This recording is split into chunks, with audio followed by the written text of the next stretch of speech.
Welcome back to the Citizen channel, our story of the game, the penultimate Premier League game, and what a game it was. Yes, a bit nervy. I was a bit nervy all day, but I tried to bury myself in work and I was still nervy. So it's not easy, is it? It's not easy being good. It's a lot easier being bad, actually. It's a lot easier not expecting much, and now it's become we expect too much, perhaps, but we'll take what we get. Of course, Spurs 0, City 2 was the story, wasn't it? Let's have a bit of a chapter by chapter look at some of the key points in this. It was at 8 p.m. on the 14th of May 2024. Please, the player rating show's already out there, so I'll give that a look as well with Simon Bukowski's ratings and my own. An interesting night, some cracking performances, obviously, and some slight errors in otherwise blotted good performances from other players as well. So check out that player rating show, guys. Right, on to this game. As expected, really, just the one change to Fulham, the Fulham lineup that started the game. I got all 11, so there you go. Probably about third or fourth time this season. I'll take that. Skipper Walker, of course, was restored to the starting lineup in place of Nathan Aki, who went to the bench, so might not be too bad after that little problem at Craven Cottage. The City 11, Edison, Walker, Akanji, Diaz, Gvardiol, Rodri, Kovacic, De Bruyne, Bernardo, Foden and Haaland. On the bench, Ortega, Stones, Aki, Grealish, Doku, Alvarez, Nunes, Bob and Lewis. Yes, so a fully fit squad based on that, wasn't it? Yeah, I think it was. Tottenham, Vicario, Porro. Yes, dirty City player. Romero, Dragusin, Van der Ven, Hodgberg, Bentancur, Sarr, Maddison, Johnson and Son. I was always worried about. I like Maddison, I like Son as well, but some other good players there. Austin, Royal, Skip, Hall, Lascelles, Gill, Kulusevski, Morton, Scarlett with the subs. Story of the game, Chapter 1 is Brazilian, Did you know that? Spurs take the first shot in anger after 6 minutes. A switching play from left to right.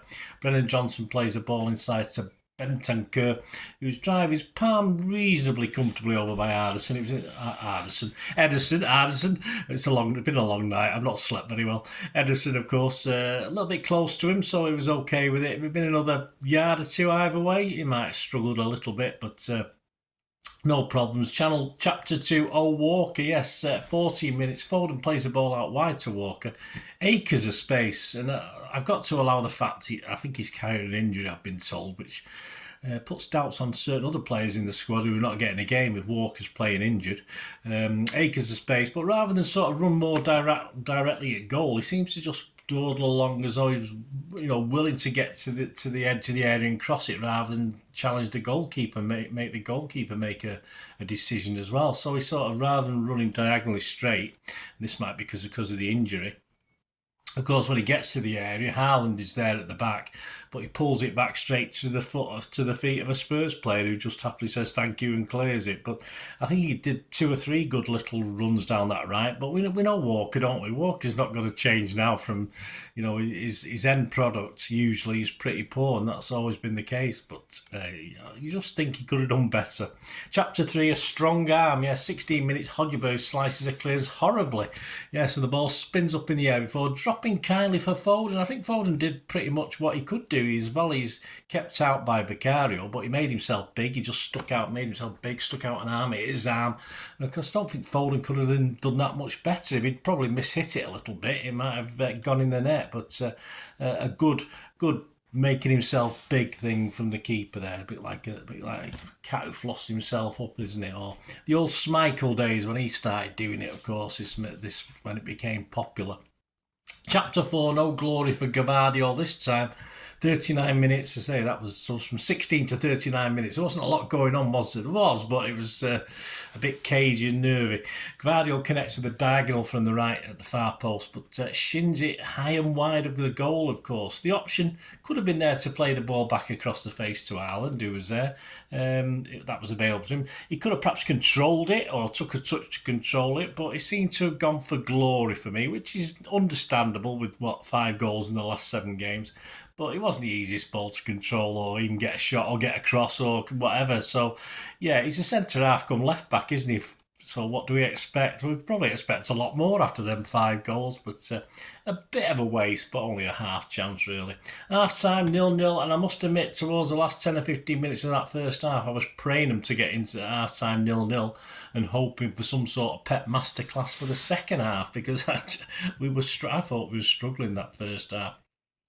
Second half, chapter 5, too close to the keeper. 47 minutes, a great chance for Kevin. Yeah, Spurs play the ball out from a goal kick, as they tend to do, and sometimes it doesn't work, does it? They lost it. Akanji picks out De Bruyne through the centre, and the Belgian let fly on the turn, but of course the Vicario dives to save with an outstretched hand. Just too close for him. Kevin, perhaps another couple of feet either way. Might have been in the goal, but that would have been a cracking start to the second half. Chapter 6, an attempted Son dink. Yes, 50 minutes. Johnson sends a half-decent cross from the right towards the near post. Son gets in behind Bernardo, who's sort of loitering, wondering what to do perhaps. Perhaps he's expecting the keeper to come. I don't think the keeper did too much wrong. But of course he got in behind Bernardo Silva. Son's just a good player, isn't he? We have to accept that. And he tried to scoop it over Ederson, but Ederson was that close to him off his line very quickly. He just managed to block the effort. A good block from Ederson.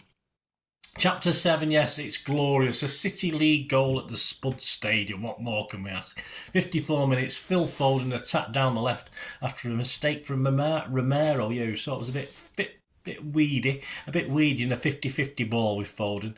He didn't contest that very well, which allowed Phil to scurry along, sally forward, and sent in a sort of hopefully sort of cross. I thought it was aimed at someone, but there's 3 or 4 Spurs players there. The ball's too high for Haaland and runs back out to Bernardo. You know he's going to bring this in as well, but what he does, he plays it through the channel for a superbly timed run with Kevin De Bruyne to beat the offside trap, who simply all has to do, the goalkeeper can't do anything about it, squares it back for Haaland, who strokes home. Haaland's behind the ball, so he's not going to be offside, and he puts it home from the 6-yard box. And cue pandemonium, of course, at houses across the UK and in the ground. Chapter 8, Dirty X Blue. Yeah, 60 minutes. Kevin's fouled by Porro, isn't he? And looked in a lot of pain. His arm's up. You start panicking a little bit when Kev does that. Sort of scraped down the back of his ankle, didn't he? He's got an ankle injury now. We'll have to see how that progresses. But he seemed to be okay. They're walking around okay at the end, but we'll see. Chapter 9, Ederson down again. Yes, I think this is the 4th time Ederson's been subbed this season. He's become all a bit of glass legs all of a sudden, or glass chest, or glass head all of a sudden. 61 minutes, of course, originally from a corner, then it comes back to a Spurs player who does it. One of those dangerous crosses that sort of eludes everybody towards the back post. But of course Romero flung himself at it, and so did Ederson, very bravely collides and keeps hold of the ball. I noticed that's what you've got to do as a keeper. I remember keeping hold of a ball. I had a 10-stitch gash in my chin once, but I still held on to the ball after it. But that's what you do. You just wait for the ref to blow his whistle. So of course Romero's, when you're on playback, it was Romero's bony hip, wasn't it, that did the damage. So on chapter 10, reckless. Yes, apparently the VAR team in Stockley Park saw a problem with that, said it was a reckless challenge. I thought it was a bit harsh. I think he had every right to go for the ball, in fairness, and I don't think he did a lot wrong. It was just a coming together, unfortunately. But yeah, he got booked for it anyway. I think that's a bit mean. 70 minutes, of course, Ederson unhappily, he wants to play on. Is it classed as concussion? I don't know. Someone said he's got a black eye now. I'm not too sure. We'll see that, of course, in training pictures. He comes off the pitch very angry. Pep tries to console him, but then just gives up.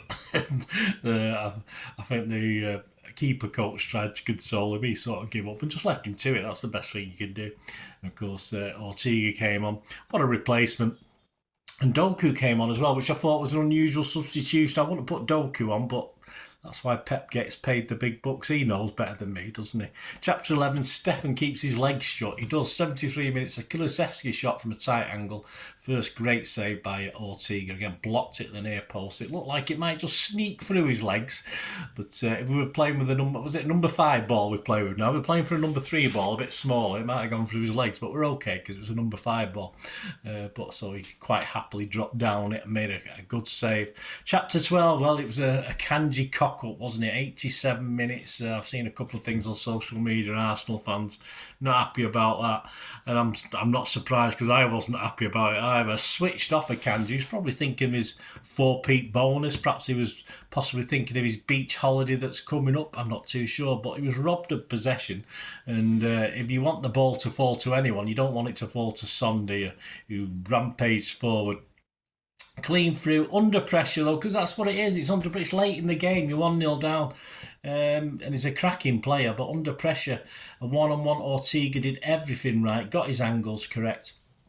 Was possibly looking back from behind the action, a chance for Son to bend it to the right, but he obviously went to the left, and I think that's where the error was made, and allowed Ortega a big block and to actually save it, which was absolutely fantastic. He did everything right. Perhaps Son did something slightly wrong, but I say under that immense pressure of what it was, especially with a manager like Postecoglou, I don't blame him. He fluffed it, but I don't think he's had the greatest season this season, has he? But Akanji can be thankful he got away with that one.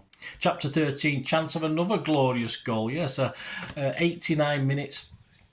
A lovely little Haaland knocked back to Foden, and Foden just absolutely just put it into space. Just fantastic space for Doku. It was a 50-50 with Doku and the defender. Of course, Doku's pace just running at the ball got him there first. And Porro was the guy, of course, who made amends for fouling KDB by fouling Doku, of course, as Doku jinked inside, which he knew he was going to do, but knowing it and doing something about it is two different things, isn't it? And of course, Doku has brought down a clear penalty, no doubts about that one. And of course, players all over the pitch had assumed we were going to score the penalty because there were fist pumps and everything else, wasn't there? And yeah, they were probably right to think that, weren't they? Because Mr. Cool Erling is chapter 14 on 91 minutes. We doubled our lead and put the game to bed and stopped us all panicking. I was still panicking even at 2-0, in fairness. There's still 8 or 9 minutes left to play. But a brilliant penalty from Harley. In fact, one of the best I've seen him take under immense pressure, of course. But he did it. Great penalty. I wasn't getting to that one, I'll admit it. Plus 11 minutes were added on by the end, but it all much petered out by then. A glorious victory for City, of course. Everyone could take a breath. Match stats, yeah, we got beat on most of them. Tottenham 10 shots, 5 on target. City 8, 5 on target. Possession, we only had 47%.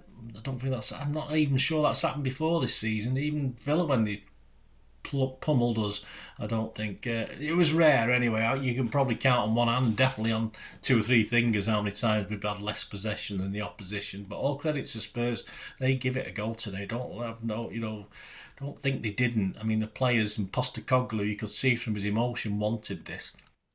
So 47% possession only for us. Passes 599 from them, 533 from us. You don't see that often. Accuracy, yeah, 88% for them, which is very good, and 89 for us, which is slightly down on our best, and no wonder the way Spurs worked hard. Fouls 14 by them, 11 from us. 3 yellow cards each. I can't remember who got the yellows for City now, guys. I'm sure you do. Offsides 2 each. And corners, yeah, which we always looked a bit dodgy on. 7 for them and 4 for us. XG philosophy, Arsenal 1.76. Well, all right, this is XG philosophy being clever, of course. Man City and Spurs 2.55. So even though we're down on everything really, stats wise, we did have more XG, so clearer cut chances. In summary, again, not our best. Certainly that first half, as I said, I was hoping for Pep to get him in at half time and pull some masterstroke, because I was panicking a little bit. We didn't, it looked like one goal would decide it in the end, and of course it could have gone either way for me. Spurs had worked so hard and carried on working hard into the second half. Of course, they missed a couple of good chances. We missed a couple of good chances. Perhaps they had the most obvious one with that Son thing, but it didn't matter. We had Edison and Ortega, who for me, if you look at my player ratings, were outstanding for me, both keepers. And we took a good chance to get in the lead, and of course we were cool and calm in Erling Haaland to win the penalty. Job done. Of course, one more win will win us a league. Another 2 wins will do us a double, won't it? So we'll take that. And we've not always been at our best either, so I think we're happy with that, aren't we? But credit to Tottenham, great performance, and Postecoglou's got up, Postecoglu, whatever way it is, has got up in my estimation. I quite like the guy. I like his passion. I like the way his teams play, even though, of course, man for man, he's probably weaker than us. But no, I thought he did a good job. So the table now: City played 37, 88 points, plus 60 goal difference. So we're only one behind Arsenal now on goal difference, with just 1 game left. Arsenal played 37, 86 points. So it doesn't really matter. Of course, a draw is no good to us if Arsenal win. Simple as that. We've got to win this one. Or Arsenal can draw or lose themselves. I mean, Everton are no pushovers, and neither are West Ham, even though West Ham fans will probably be happy with a City win. Another last day exciting game coming up, no doubt. So please join me soon for the Pepsi 11 of that West Ham game. Look out for the Tommy Doyle little thing I've done him. Of course, he leaves us on the 1st of July to join Wolves permanently. A buyback clause, etc. Buying on percentage, stuff like that. But I've done a little special on him parts. Part 1 is out now. Part 2 will be out in a little while. But please check that out, guys, if you can. And please, if you are new to the channel, if you enjoyed this, please push that subscribe button. Tell your friends. It'd be great to have you on board. Give us a like, guys. Give us a like if you can for City's wonderful win and my feeble efforts to tell you about, and that'd be fantastic. If you check the channel, you'll see stuff on my other passion as well, film and TV. I don't get as involved as I do on football, but it's still a passion. It gives me a break sometimes, film and TV. So if you like that, or you know somebody who might like it, point them in my direction. And of course, I might be planning a couple of things over the summer for next season. But if any interest, guys, as an organisation, as an individual, if you need a shout out or you want to support me in any way, or sponsor me and get shout outs from me, etc., please get in touch through either TikTok or X, or probably X is the best, isn't it? And both same addresses, TikTok and X, @Bernard_Deneen. I'm on Facebook, just look for Bernard Deneen. Or you can get through to me on YouTube, just through the message. Just message me on YouTube if you can help support the channel going forward, so I can carry on producing all this good stuff that hopefully you will enjoy. There you go, guys. Thanks for watching. Until we meet again very soon, hopefully. Say, check out that player rating. Show some interesting scores on there. I only ask one thing, don't I? Please stay safe, Blues. Come on, City. Bye for now.